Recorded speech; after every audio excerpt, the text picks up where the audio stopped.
একজন বোধহয় ইয়ানে আছে, সব সময় থাকতেছে। আচ্ছা, স্টপ করতেছি।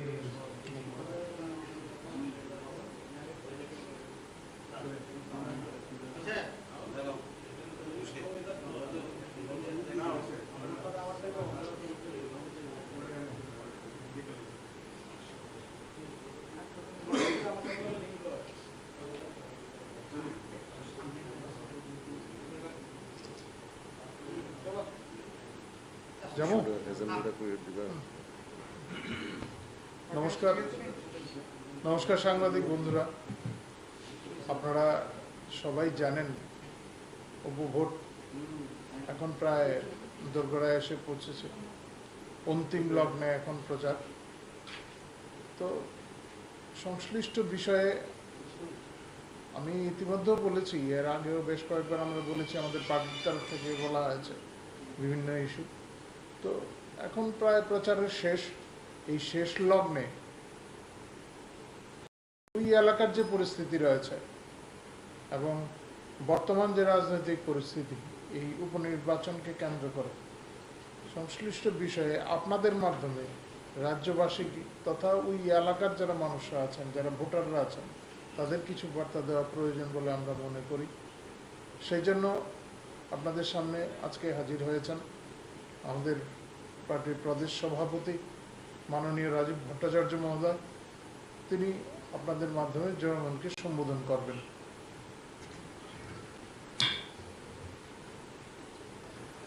সাংবাদিক বন্ধুদের অনেক অনেক শুভেচ্ছা জানাচ্ছি যে আপনারা আমাদের এই ডাকে সাড়া দিয়ে আপনাদের এই প্রেস বার্তাকে কভারেজ করার জন্য আপনারা এখানে সমবেত হয়েছেন।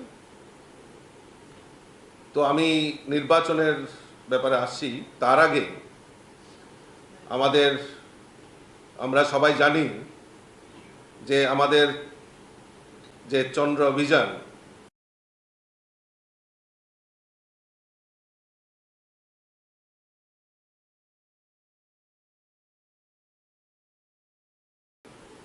সফলতার সঙ্গে সম্পন্ন করার পর আজ 11:50 অন্ধ্রপ্রদেশে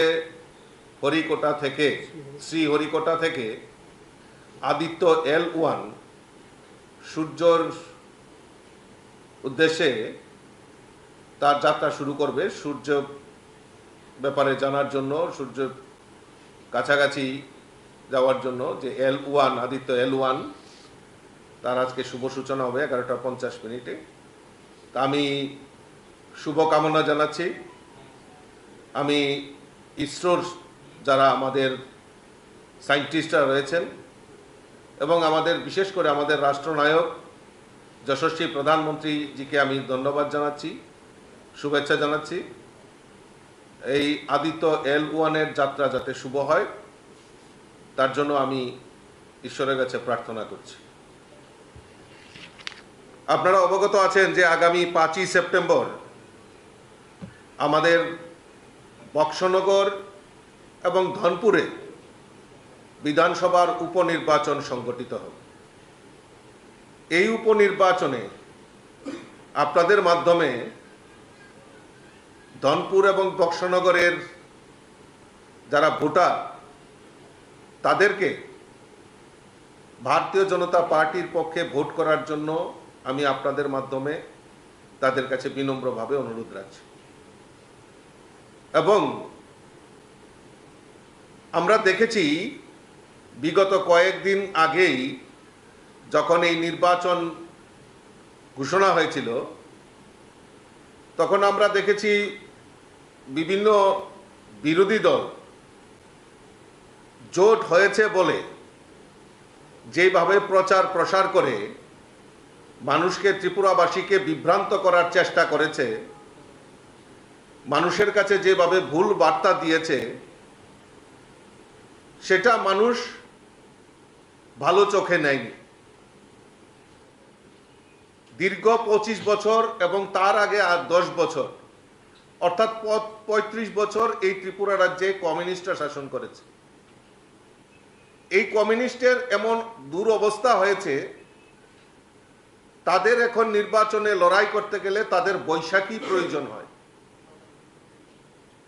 আর এই বৈশাখী নিয়ে চলার পথে দেখা যায় হুচুট খেয়ে হুমড়ি খেয়ে পড়ে থাকেন।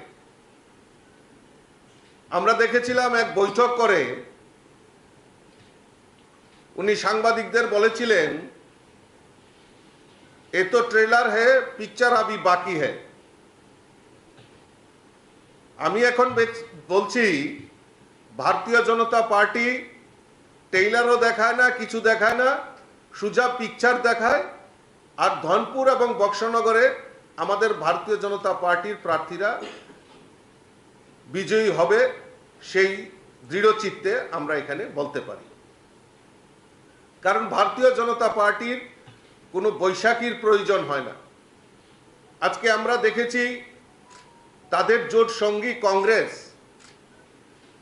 এই কংগ্রেস নিয়ে তারা বৈঠক করেছে, সিপিএম এবং কংগ্রেসের জোট হয়েছে বলে প্রচার করেছে। কিন্তু এই নির্বাচনে আমরা কংগ্রেসের কোনো নেতৃত্বকে এই ধনপুর এবং বক্সনগরের নির্বাচনে আমরা খুঁজে পাইনি।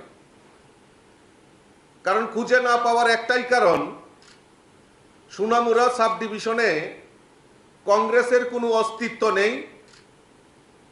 যাও তাদের কাছে কিছু অস্তিত্ব ছিল গত কিছুদিন আগে, সেখানকার বর্ষিয়ান নেতা, যিনি কংগ্রেসের একদম বর্ষিয়ান নেতা বলা যায়, প্রাক্তন মন্ত্রী বিল্লাল মিয়াও আমাদের দলে সামিল হয়ে কংগ্রেসের সর্বশেষ যে পেরাক সেটা পুঁতে দিয়েছেন। অর্থাৎ এই কমিউনিস্টের সঙ্গে যে কংগ্রেস আতাত করেছে, কংগ্রেসের কার্যকর্তারা সোনামুড়া সাব ডিভিশনে বিশেষ করে ধনপুর এবং বক্সনগরের মানুষ সেটা মেনে নিতে পারেনি। কারণ এই কমিউনিস্টের দ্বারা আক্রান্ত এরকম বহু কংগ্রেসী নেতা ধনপুর, বক্সনগর এবং সোনামুড়া সাব ডিভিশনে সিপিএম এর ঘাতক বাহিনী দ্বারা, ক্যাডার সন্ত্রাসের দ্বারা আক্রান্ত হয়েছেন, মৃত্যু হয়েছে, নতুবা এই ধনপুর, বক্সনগর এবং সোনামুড়া সাব ডিভিশন থেকে তাদেরকে চিরতরে ত্রিপুরা থেকে তাদেরকে বিতাড়িত করেছে। সেই জায়গায় দাঁড়িয়ে কংগ্রেসের যারা কর্মী সমর্থক যারা রয়েছেন, তারা স্থির করে নিয়েছেন যে ত্রিপুরা রাজ্যে এই কমিউনিস্টের বিরুদ্ধে লড়াই করার ফলে তারা যেভাবে আক্রান্ত হয়েছেন, আর এই ত্রিপুরা রাজ্যে একমাত্র বিকল্প ভারতীয় জনতা পার্টি, তাই দিকে দিকে ভারতীয় জনতা পার্টিতে সামিল হচ্ছে। গতকালকে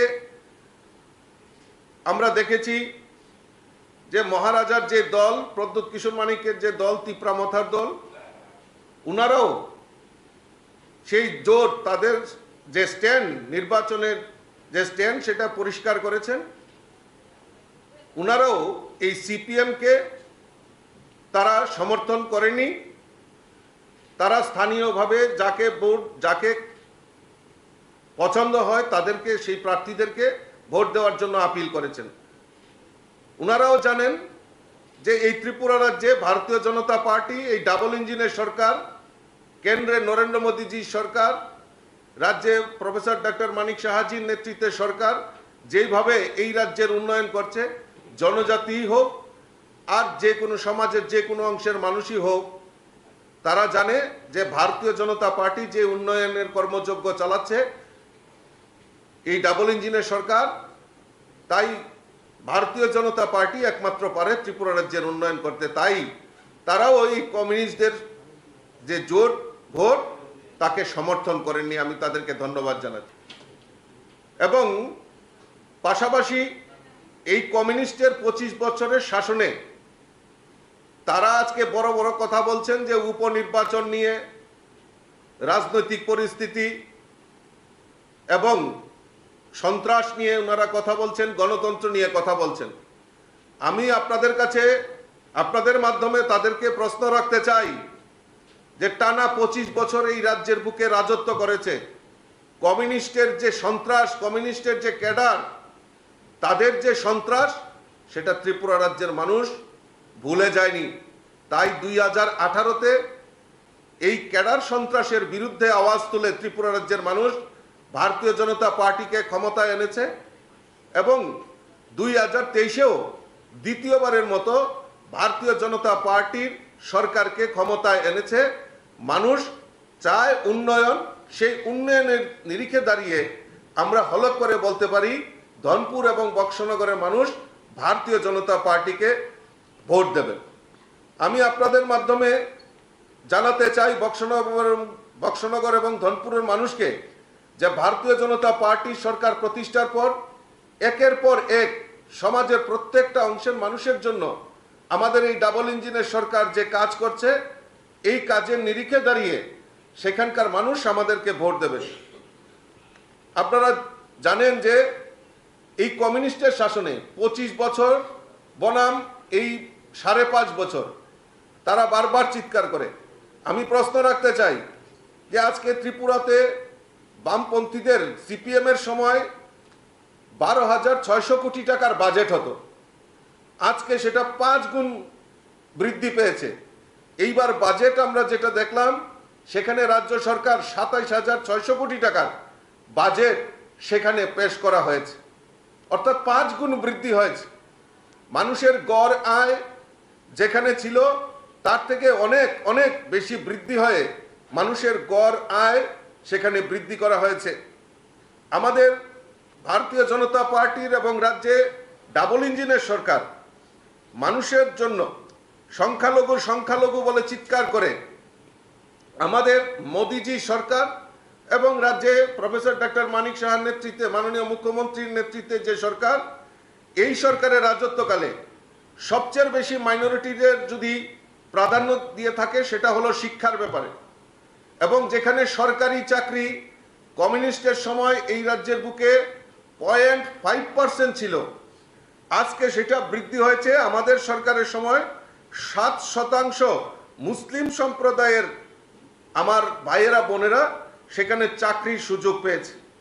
শিক্ষার ক্ষেত্রেও তাদের মান উন্নয়নের জন্য আমাদের কেন্দ্রীয় সরকার এবং রাজ্য সরকার বিভিন্ন উদ্যোগ গ্রহণ করে তাদেরকে শিক্ষাদানের জন্য ব্যবস্থা আমাদের ভারতীয় জনতা পার্টি সরকার করেছে। এটা সিপিএম সরকারের আমলের এমন রেকর্ড কোনোদিনও হয়নি। বন্ধুগণ, আমরা দেখেছি এই 25 বছরে ওয়াকফ সম্পত্তি বিভিন্ন সময়ে যেভাবে বেদখল করে তাদের ব্যক্তিগত সম্পত্তি বানানোর চেষ্টা করেছে, আমাদের সরকার আসার পর সেই বেদখল করার ব্যবস্থা, ওয়াকফ বোর্ডের যে সম্পত্তি সেই সম্পত্তিকে উদ্ধার করে পুনরুদ্ধার করে সেইগুলিকে যাতে সুন্দরভাবে করা যায় তার ব্যবস্থা আমাদের ভারতীয় জনতা পার্টি সরকার করেছে। আমাদের রাজ্যের সরকার যে বাজেট রেখেছে সেখানে বাজেটে মাননীয় মুখ্যমন্ত্রী জন আরোগ্য যোজনার কথা উনি উল্লেখ করেছেন, সেটা আমাদের কাছে সবচেয়ে বড় প্রাপ্তি। আমরা জানি আমাদের এই রাজ্যে গরিব অংশের মানুষ সবচেয়ে বসবাস বেশি। এই গরিব অংশের মানুষের জন্য আমাদের দেশের প্রধানমন্ত্রী নরেন্দ্র মোদীজি আয়ুষ্মান ভারত প্রকল্পের মাধ্যমে 5 লক্ষ টাকা পর্যন্ত তাদের চিকিৎসার দায়ভার আমাদের রাজ্যের আমাদের যারা গরিব অংশের মানুষ রয়েছেন তাদের দেওয়ার ব্যবস্থা, আয়ুষ্মান কার্ডের ব্যবস্থা করেছে। কিন্তু অত্যন্ত পরিতাপের বিষয়, 2011 সালে যে সেন্সাস হয়েছিল যারা বিপিএল ভুক্ত পরিবার তাদেরকে সেই আয়ুষ্মান কার্ড দেওয়া হয়েছিল, কিন্তু যেহেতু সেই সময় কমিউনিস্টের শাসন ছিল, সেই কমিউনিস্টের শাসনকালে 2011-তে যে সেন্সাস হয়েছিল সেখানে পক্ষপাতিত্ব করা হয়েছিল। যারা এলাকার নেতৃত্ব তাদের নামে ওই আয়ুষ্মান কার্ড দেওয়া হয়েছে, কিন্তু প্রকৃত যারা গরিব তাদেরকে বঞ্চিত করা হয়েছে। সেরকম সারা রাজ্যে প্রায় 4,75,000 পরিবার তারা বঞ্চিত হয়েছেন। মাননীয় মুখ্যমন্ত্রী শুভ উদ্যোগ নিয়েছেন। মুখ্যমন্ত্রী জন আরোগ্য যোজনার মাধ্যমে আয়ুষ্মান প্রকল্পের যে সুবিধা সেই মুখ্যমন্ত্রী জন আরোগ্য যোজনার মাধ্যমে দেওয়ার ব্যবস্থা আমাদের ত্রিপুরা রাজ্যের সরকার করেছে, যার জন্য সেই বাজেটে যে বাজেট কিছুদিন আগে প্রস্তুত করা হয়েছে সেই বাজেটে 59 কোটি টাকার তার প্রভিশন সেখানে রাখা হয়েছে। আমরা জানি যে ধনপুর এবং বক্সনগরে যখন আমরা প্রচারে গেছি আমাদের বিভিন্ন গ্রামে আমরা দেখেছি যে প্রধানমন্ত্রী আবাসন যোজনায় গরিবের বাড়িতে পাকা বাড়ি নির্মাণের ব্যবস্থা আমাদের ভারতীয় জনতা পার্টি ডাবল ইঞ্জিনের সরকার করেছে। এই রাজ্যে প্রায় 3.5 লক্ষ পরিবারের প্রধানমন্ত্রী আবাসন যোজনায় গৃহ নির্মাণের ব্যবস্থা আমাদের ভারতীয় জনতা পার্টি সরকার করেছে। প্রত্যেক গরিবের বাড়িতে পাকা শৌচালয়ের ব্যবস্থা আমাদের ভারতীয় জনতা পার্টি সরকার করেছে। 10টা নিত্য প্রয়োজনীয় জিনিস রেশন শপে গরিবরা যাতে ক্রয় করতে পারে তার ব্যবস্থা ভারতীয় জনতা পার্টি সরকার করেছে। চাল, চিনি, আটা থেকে শুরু করে ময় মশলা থেকে শুরু করে সমস্ত জিনিস গরিবরা যাতে ভর্তুকি মূল্যে নিতে পারে তার ব্যবস্থা করেছে। সামাজিক ভাতা 2000 টাকা করে দেওয়ার ব্যবস্থা আমাদের ভারতীয় জনতা পার্টি সরকার করেছে। মহিলাদের চাকরির ক্ষেত্রে 33% রিজার্ভেশনের কাজ আমাদের ভারতীয় জনতা পার্টি সরকার করেছে। ছাত্রছাত্রীদের মান উন্নয়নের জন্য বিভিন্ন প্রকল্পের মাধ্যমে আমাদের রাজ্য সরকার বিভিন্ন প্রকল্প ঘোষণা করেছেন, যার মাধ্যমে আমাদের এই রাজ্যের জনজাতি ছাত্রছাত্রী থেকে শুরু করে সমস্ত অংশের ছাত্রছাত্রীরা তার সুযোগ নিতে পারবে তার ব্যবস্থা আমাদের ভারতীয় জনতা পার্টি সরকার করে। আজকে আমাদের কাছে গর্বের বিষয়, আমাদের এই ত্রিপুরা রাজ্যে যেটি আমাদের কাছে মাত্র 2টি জাতীয় সড়ক ন্যাশনাল হাইওয়ে ছিল, আজকে আমাদের এই ডাবল ইঞ্জিনের সরকার 6টি ন্যাশনাল হাইওয়ের কাজ শুরুয়াত হয়ে গেছে। ইতিমধ্যে আমাদের যে বিমানবন্দর আপনারা জানেন উত্তর পূর্বাঞ্চলের মধ্যে সবচেয়ে আধুনিক এবং সবচেয়ে সুন্দর সুদৃশ্য এয়ারপোর্ট আগরতলা বিমানবন্দর, যেটা মহারাজা বীর বিক্রম কিশোর মানিক্যের নামে আমাদের দেশের প্রধানমন্ত্রী উৎসর্গ করেছিল, সেখানে ইন্টারন্যাশনাল এয়ারপোর্ট ঘোষণা করা হয়েছে। আগামী 17 সেপ্টেম্বর আগরতলা চট্টগ্রাম অর্থাৎ ইন্টারন্যাশনাল ফ্লাইট আমাদের এই ত্রিপুরা রাজ্যে তার শুরুয়াত হতে চলছে। এটা মানুষের কাছে জানানোর জন্যই আপনাদেরকে এখানে ডাকা হয়েছে। বন্ধুগণ, আমরা জানি ইতিমধ্যে কৃষকদের জন্য আমাদের সরকার ইতিমধ্যে বিভিন্ন প্রকল্পের মাধ্যমে কৃষকদের যাতে মান উন্নয়ন করা যায় তার জন্য আমাদের রাজ্য সরকার বিভিন্ন প্রকল্প ঘোষণা করেছে। ভূমিহীন চা বাগিচা যারা রয়েছেন, চা শ্রমিক, তাদেরকে জমির মালিক জমির পাট্টা দেওয়ার জন্য আমাদের সরকার কাজ করছে। প্রত্যেক বাড়িতে জল জীবন মিশনের মাধ্যমে যাতে আমাদের প্রত্যেক গরিবের বাড়িতে পানীয় জল পৌঁছে যায় তার ব্যবস্থা আমাদের ভারতীয় জনতা পার্টি সরকার করেছে। ইতিমধ্যে আপনারা জানেন যে ফরেনসিক ইউনিভার্সিটি, ল ইউনিভার্সিটি, আরো বিশেষ করে আমাদের ডেন্টাল কলেজ, যেটা 40 জনের বেশি ছাত্রছাত্রী ভর্তির ব্যবস্থা এবং তার ক্লাস শুরু ব্যবস্থা, পঠন পাঠনের ব্যবস্থা সেখানে চালু হয়ে গেছে। তো এই যে কর্মযজ্ঞ, এই কর্মযজ্ঞের নিরিখে দাঁড়িয়ে মানুষ সেখানে তৈরি হয়ে গেছে যে না, ত্রিপুরা রাজ্যে এই ডাবল ইঞ্জিনের সরকার, ভারতীয় জনতা পার্টির সরকার মানুষের সংখ্যালঘু হোক, খ্রিস্টান হোক, বৌদ্ধ হোক এবং সমাজের প্রত্যেকটা অংশের মানুষের জন্য যেভাবে কাজ করছে তার নিরিখে দাঁড়িয়ে আমরা বলতে পারি ধনপুর এবং বক্সনগরে আমাদের ভারতীয় জনতা পার্টির প্রার্থীরা বিপুল ভোটে জয়ী হবে। এবং দিকে দিকে মানুষ আজকে হিন্দু হোক, মুসলিম হোক, খ্রিস্টান হোক, বৌদ্ধ হোক, জৈন হোক, বিভিন্ন দলের সমর্থকরা আজকে ভারতীয় জনতা পার্টিতে বিশাল সংখ্যক মানুষ ভারতীয় জনতা পার্টিকে বিশ্বাস করে ভারতীয় জনতা পার্টিতে সামিল হচ্ছেন।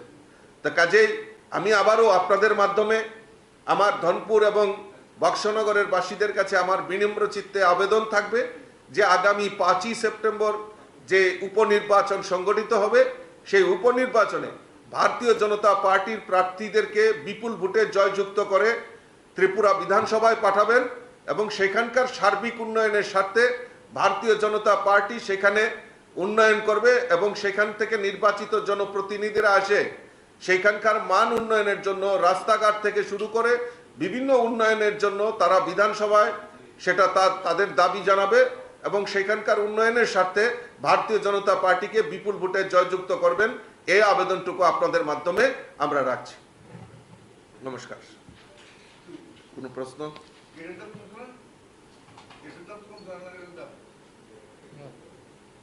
এটা তো করছে মহিলা মোর্চার তারা করছে।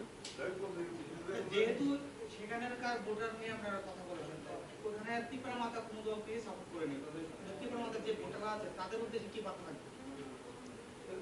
না, তাদের উদ্দেশ্য তো আমি বললাম যে তারাও বিশ্বাস করে, এই রাজ্যের জনজাতিরাও বিশ্বাস করে যে না, ত্রিপুরা রাজ্যে যদি বিকাশ করতে হয়, ত্রিপুরা রাজ্যে যদি ডেভেলপমেন্ট করতে হয়, আমাদের দেশের প্রধানমন্ত্রী নরেন্দ্র মোদীজি এবং আমাদের এই রাজ্যে ডাবল ইঞ্জিনের সরকার, মাননীয় মুখ্যমন্ত্রীর নেতৃত্বে যে সরকার, সেই সরকার, এই ডাবল ইঞ্জিনের সরকার জনজাতিদের বিকাশের জন্য আমাদের সরকার সেই কাজ করবে। তার নিরিখে দাঁড়িয়ে আমি দৃঢ় চিত্তে বলতে পারি, সেখানকার যারা সমস্ত বিরোধী দল থেকেই আমাদের ভারতীয় জনতা পার্টিতে সামিল হচ্ছেন এবং তারাও আগামী 5ই সেপ্টেম্বর ভারতীয় জনতা পার্টির প্রার্থীদেরকে বিপুল ভোটে জয় করবে।